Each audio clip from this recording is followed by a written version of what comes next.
honor Leonard most for. Leonard, even if he didn't mean to and he didn't know me at the time, he is my teacher about many things Mars. I mean, for many years, especially in 2004, when these two little rovers first landed on Mars, and Steve Squires would get his team up at 9 a.m. Pacific time, which is 6 dinner time in the Netherlands. Dutch people eat at 6 p.m. So I had to put a computer at my dinner table and tell my kids to really chew not so loud, because mommy was listening. And then I would listen to Steve Squires, which would, help and the team and, get all these interesting details. I would very often do a rerun to do this lesson again, but I most certainly would perk up, sit straight up, the moment Leonard started asking his questions. Because soon enough, I knew that if Leonard asked a question, it was worth really listening well and getting the answer and trying to understand that answer. And Leonard was always great in posing his questions in such a way that even a non-geologist like me would get the benefit of, what he was asking, of his vast, extensive knowledge. Well, lucky for us, he has used his extensive knowledge to look at the new space race to the moon, or is there one, and what does it look like? Leonard is going to teach us. Leonard, you are going to teach us, right? And I'm looking forward to it. I'll take my notebook out and I'll make notes. So later on, you can quiz me.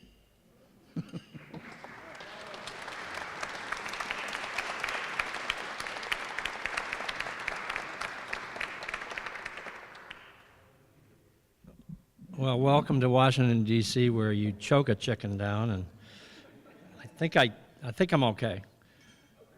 I'm a survivor of 30 years in this town. After 9/11, I moved to Boulder, Colorado. I have cautiously optimistic feelings about where we're going, and I'll tell you why that's the case. Fortunately, I got a brand new book out a week or so ago, and I was afraid when Chris asked me to come to the Humans to Mars meeting and talk about moon rush, and I thought, my God, they're going to stone me up there. We still might. I'm not done yet. But that's encouraging how we've come to a point where when you get to the fork in the road, take it.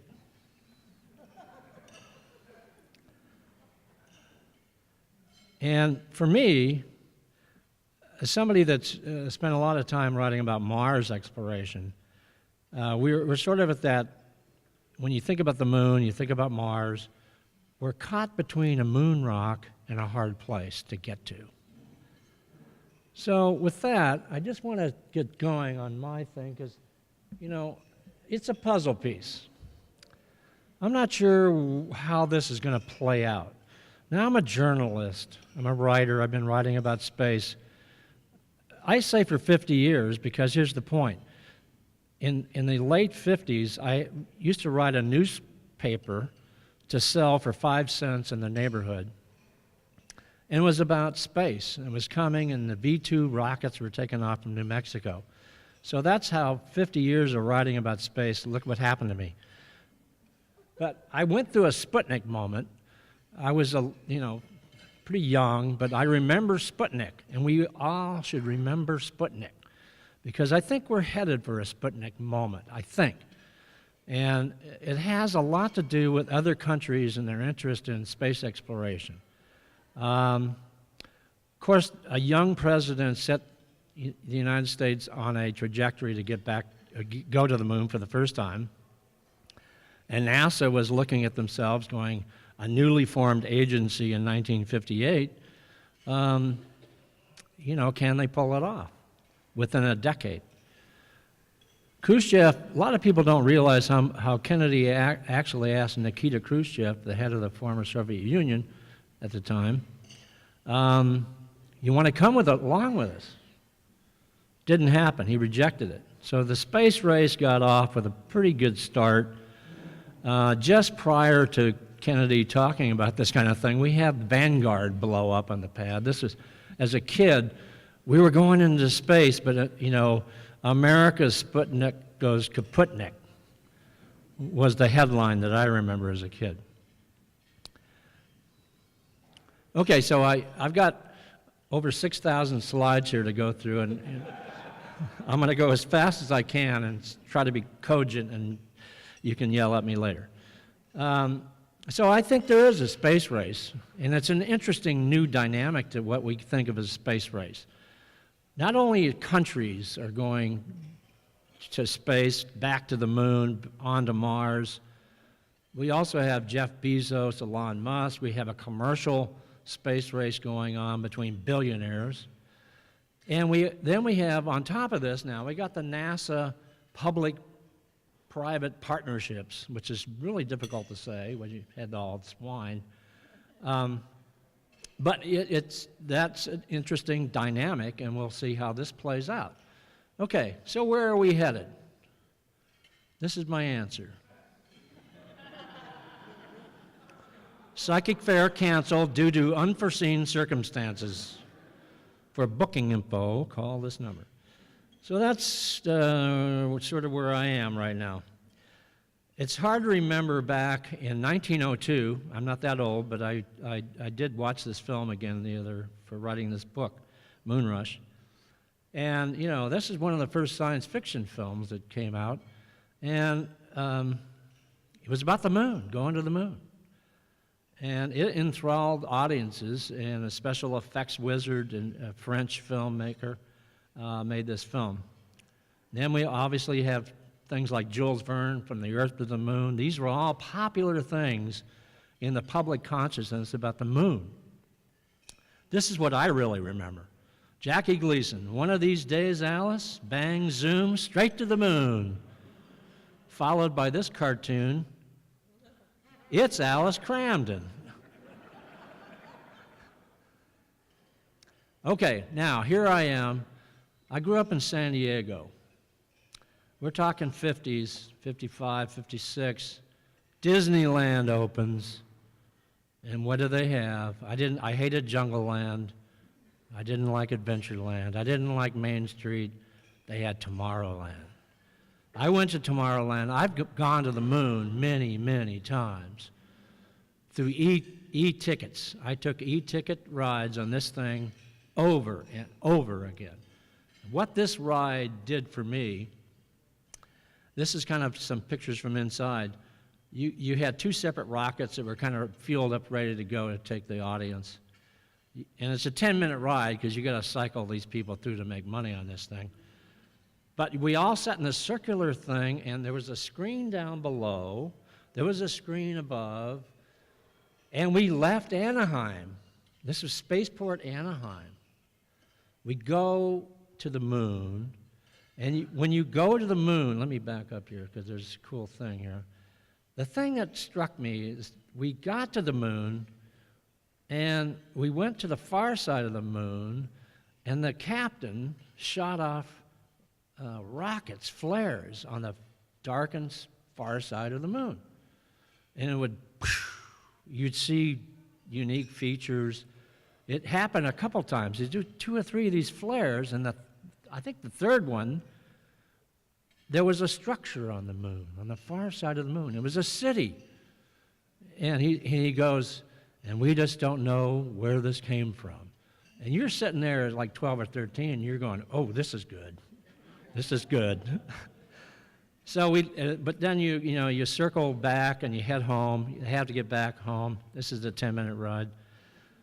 So you get a thing from the captain that you officially have circumlunar flight. You're a hero. But meanwhile, and this has a lot to do with this conference because I've missed 2 people. I got to go back and look at the video about early plans for the Army and the Air Force to have military presence on the moon. These are real plans, weren't executed, but it was with the civilian space agency NASA newly created, these plans were actually drawn up about what the military presence on the moon could be. At this conference, we've heard a couple people apparently, and I've seen this coming, you know, this is one of those I address in the book a little bit, is we have protecting LEO, GEO, MEO, and now we got cislunar space in the corner of a lot of the generals' viewpoints. So we'll see how this plays out in the military presence of the moon and importance. Of course, many of us, as we get older, we remember this film, 2001, Clavius Crater. This is a moon base, and what's down in there, why he got called, was to go look for the monolith. Believe me, when you go talk to lunar scientists today, there are many monoliths still on the moon. And by that I mean the mystery of things that we're not aware of about what the moon is going to offer us. They're there. And one of them is, where did the thing come from? You know, how did this moon form? What is it? Why is it there? And there is some agreement and disagreement, but there's multiple choice awards for the best theory about, but that's a cool thing because the public needs to know that we don't know where this thing really came from. And some of the science instruments and technology that we'll have available soon, we'll get there, we'll find out new things. Got to remember Apollo 17, 1972, this is the last Apollo mission, 1972. It was a longer mission, it was rovers, I mean, they really did some extraordinary exploration of that area. So back to the moon, here we go again. We had a crash the other day with an Israeli lunar lander. Apparently a human input into the control system had an engine stop and the thing crashed on the moon. Keep an eye out for Lunar Reconnaissance Orbiter. It's got pictures of this thing, of the crash site. I'm sure it's coming up. Right now, as we speak, we've got China on the far side of the moon with a lander and a rover, U-2. So it's doing its thing. Again, this is unprecedented to be on the far side of the moon with robotic equipment. More coming. Watch China. If the Long March 5 booster works in July, they're going to go for a return sample mission to the moon and China. And this has not been done since the 76 or so by the former Soviet Union. So China's got an agenda. And again, it gets to the Sputnik effect, but I do think China has things in play now that the public, by and large, do not appreciate. Not only in robotic spacecraft, but also human spacecraft missions that are going to put up their own space station by 2022. So they're on a roll, and I'm convinced that if you read enough Chinese articles, you certainly can get a feeling that they've got other plans. This is the return sample. Also watch Russia. They're apparently going to be back to the moon with a new Luna series, and they're working with the European Space Agency right now on a series of lunar landers. Okay, the big ticket item, and I'm kind of verifying what some people already said here. This is this fairly significant deal with the Space Directive 1 that got the moon focus to NASA. And then now it's been, we've got an Artemis program, we've got 5-year program to get humans back on the moon, 2 crew members. So this is one thing that I'm worried about. Back to the moon, this time to stay or stray. Well, where are we going to stray? How can this go awry? Again, 30 years of Washington, D.C., D.C. being direct current. The first thing we argue about is whether we need a gateway. Now, I'm still trying to be in the middle there, and I think NASA's going to be lucky to even get this. And I'll tell you why. Because I think this is very important to realize that NASA has not been in deep space since 1972. I think this is getting its legs under it again. Space legs have to be grown. This may be the opportunity that, and I don't know if it's going to be a smaller thing or whatever razzmatazz is going on at the time. But I think we need something like this to make sure NASA can pull something off in deep space again and get going for a full-on return to the moon. Okay, one of the things that happened, I'm in Colorado, I live in Colorado. Lockheed Martin has already got, we can do it for you in 5 years. We already got the lander, we're ready to go. So the companies are already poised to help NASA, but so are other things, you know, and we got Shackleton Crater has been identified as a hotbed of lunar landing possibilities. Jeff Bezos particularly has singled out this area as a hot spot, not only for lunar ice, but the rim of the crater's got sun, great place for a base. And it's also a great place for lawyers. This is what's going to happen. The lawyers are going to be into this big time because this is a classic conundrum we're going to get into. I've seen it in action. A lot of the private sector folks that want to go there and mine the moon and set up bases and do everything they want to do, this is kind of a head-on collision. I think with the Outer Space Treaty, but Henry Hertzfeld was trying to set me straight on some things here yesterday, but I think the interpretation of what the Outer Space Treaty says, and it's from 1967, there's so much difference going on now. We're going to have some really good lawyers in interpretation of what private sector capitalism means, and also other countries are going with different viewpoints on profit motive. So I believe this is going to be a really contentious issue.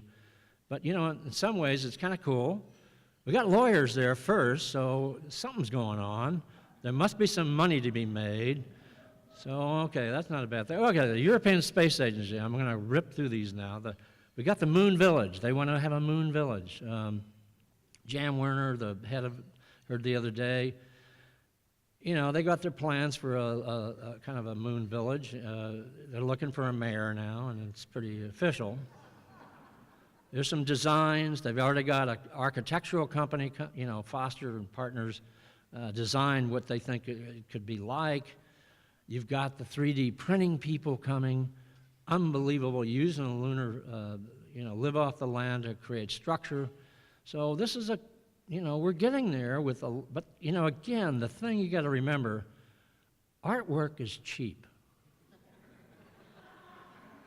The only people making money right now are the artists.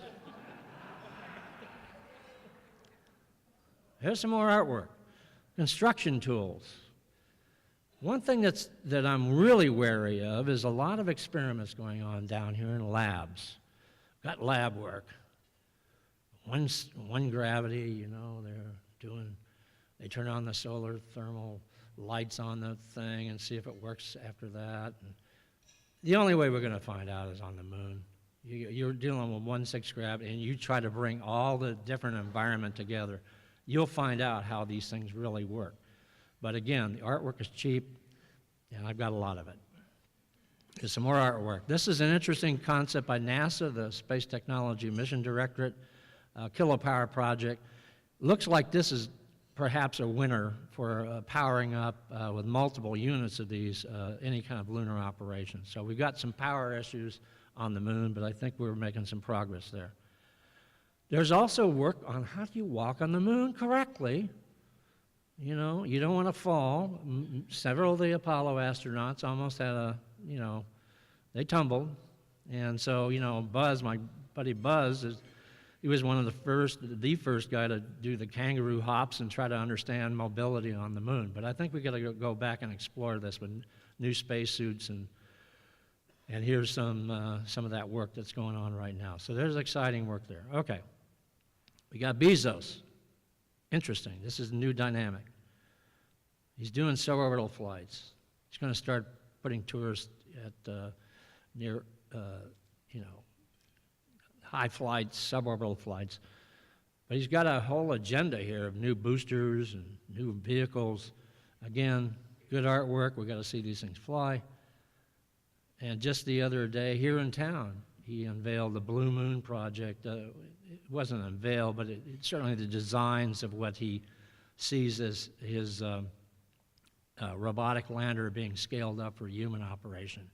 And his point is to help NASA or help get people back on the moon by 2024.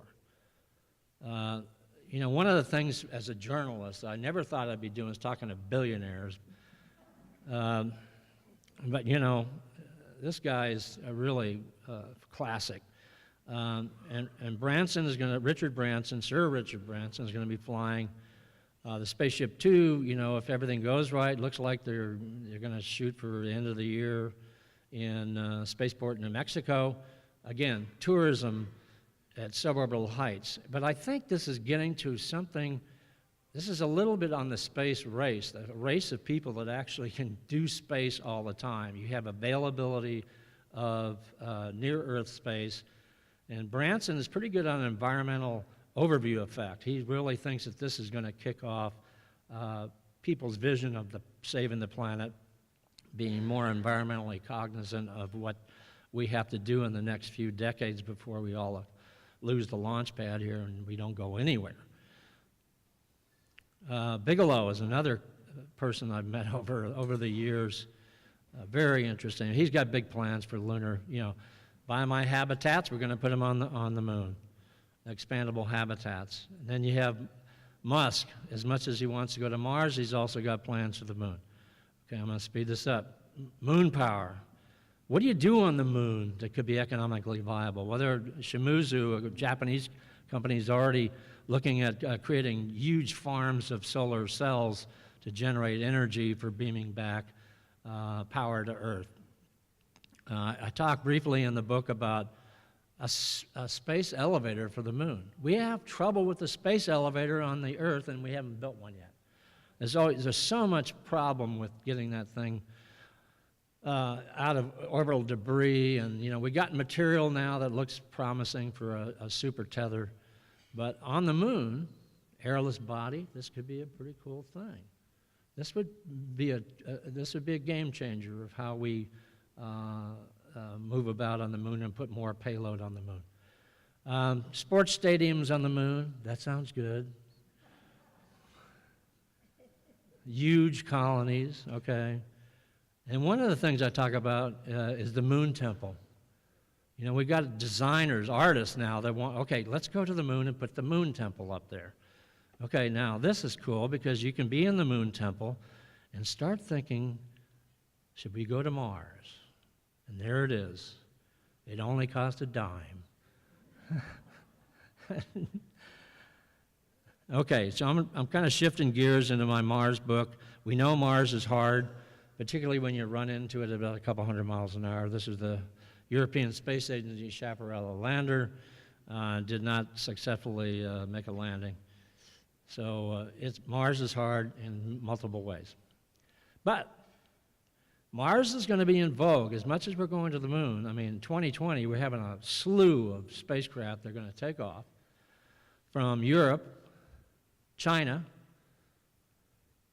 and we have NASA with its kind of a super Curiosity rover to start collecting samples for return back to Earth. UAE has also got an orbiter that they're in position to launch in that same time frame. So we got multiple countries going to Mars. Curiosity rover, okay, how many people here know how far this thing has gone since August of 2012? Any guesses?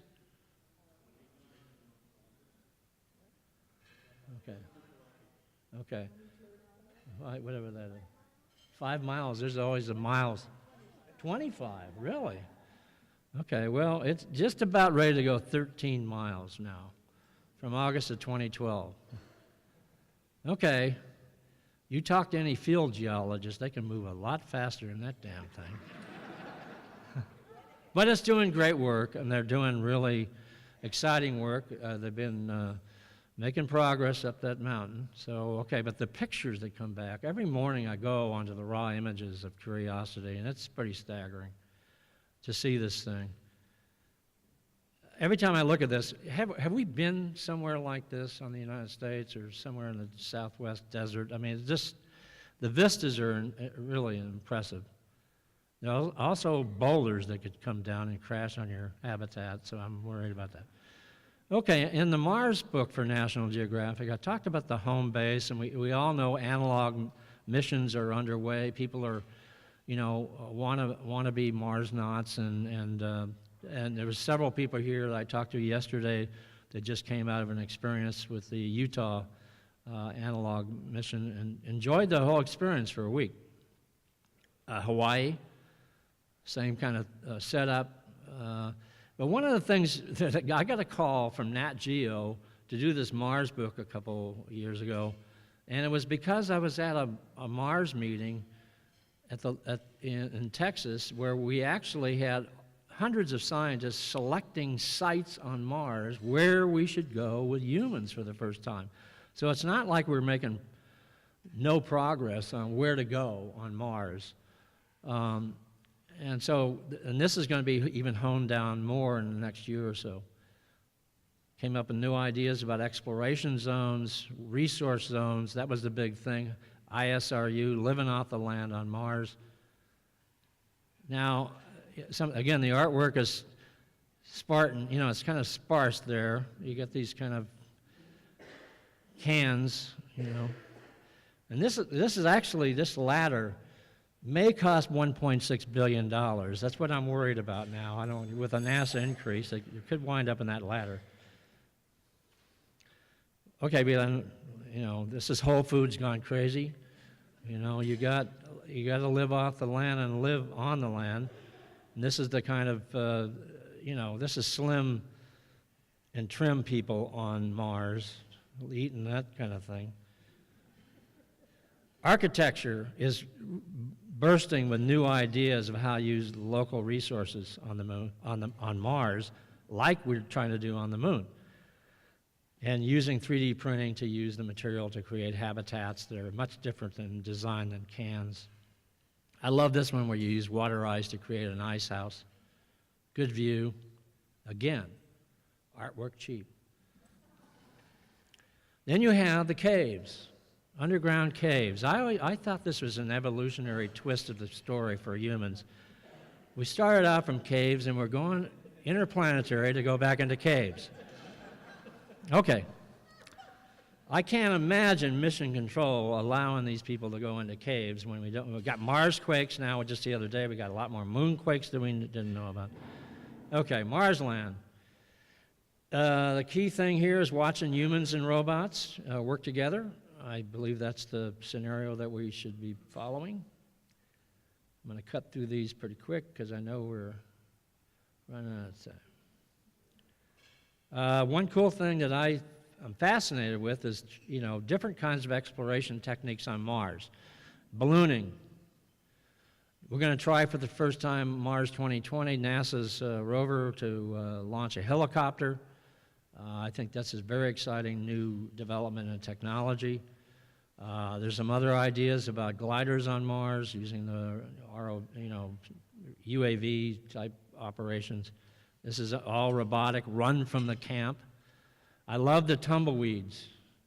Tumbleweeds on Mars with sensors on them. You let them loose and they blow across the surface of Mars or the polar regions. Okay, we got a lot of trouble here. I think you heard it over and over. We got some really interesting challenges here if we're going to go to Mars. And Skylab showed the way, in a way. These guys went on strike because they didn't like Mission Control giving them too many controlling things to do. They took a break on their own. But the space station has turned out to be a very informative vehicle. I think for journalists, we were all cynical about this thing when it was first proposed, and it's going to be a $100 billion white elephant, but I think it's turned out to be an incredible resource. Okay, great views, done some experiments. I think this twin study thing we got to keep an eye on. This is pretty cool because we're just barely getting the full information about what Scott Kelly went through with his twin brother on the Earth. He was sort of the rat control, and then we had the guy up in space, and so we're, twins.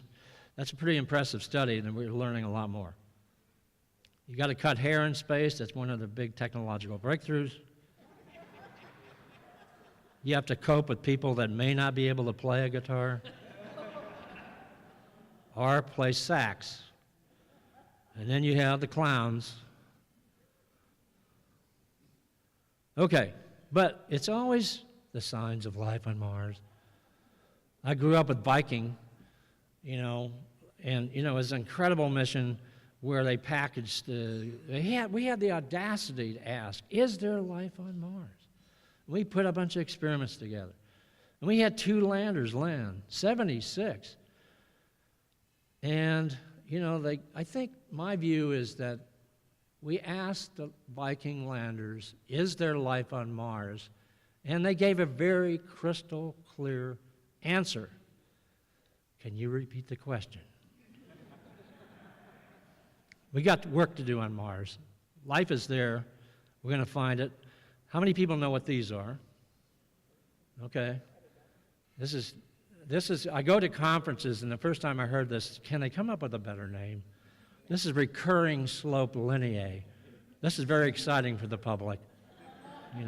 They can't wait for more of these to show up. Okay, then we have the terraforming people. Now, I don't know if it's terraforming or terra, but this whole idea about transforming Mars into an Earth 2 is an ethics issue, which I address quite a bit in the Mars book. Won't go into great detail, but okay, I'm wrapping this up. The main vision here is global. We've got a lot of countries very interested in not only Mars, but lunar exploration. ESA, India is very active right now. They're going to be launching a lunar lander perhaps in a few months. Their first go-around for a lander. Again, China, keep an eye on China. I think this is going to be the card. This is going to pretty much put a spark in the Congress, in the U.S. Congress. Okay. Now, we got visions like this for the first humans on Mars, the first step.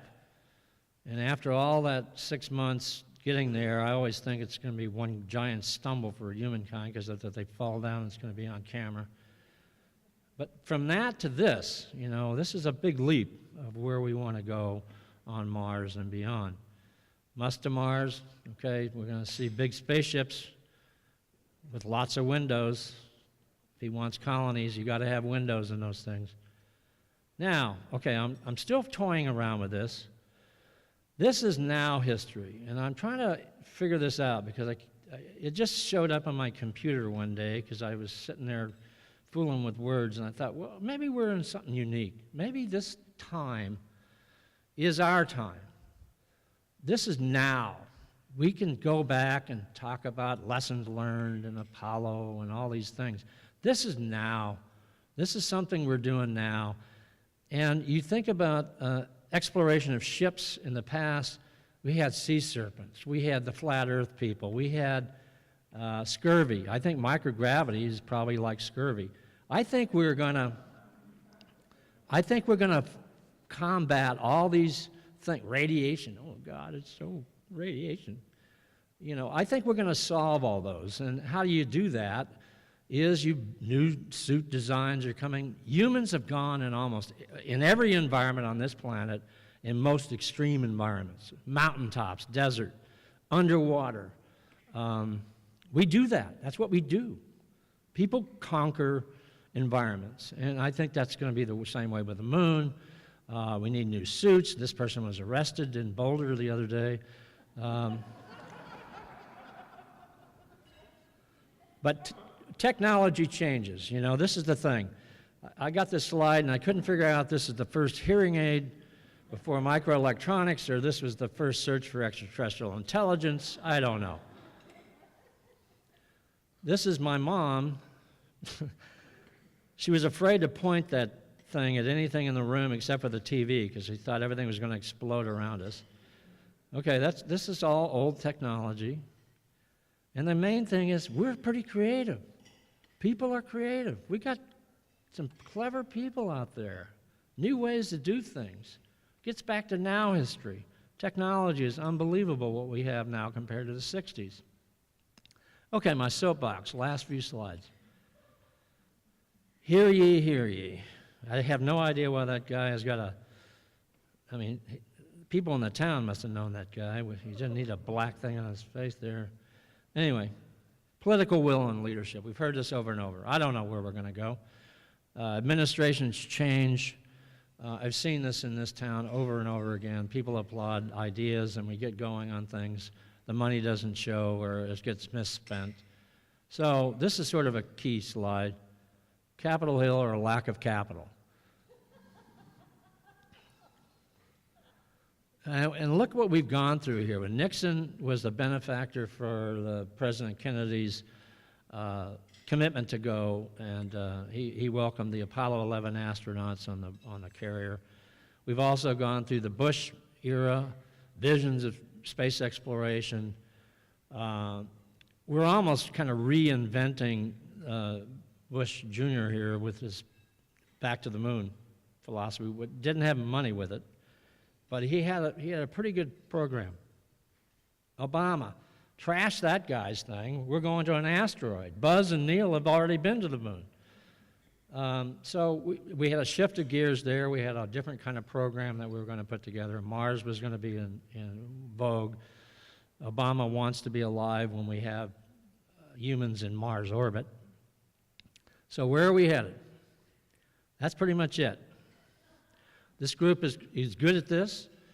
You know you're trying to help the system understand what's possible and feasible. And I salute you for that.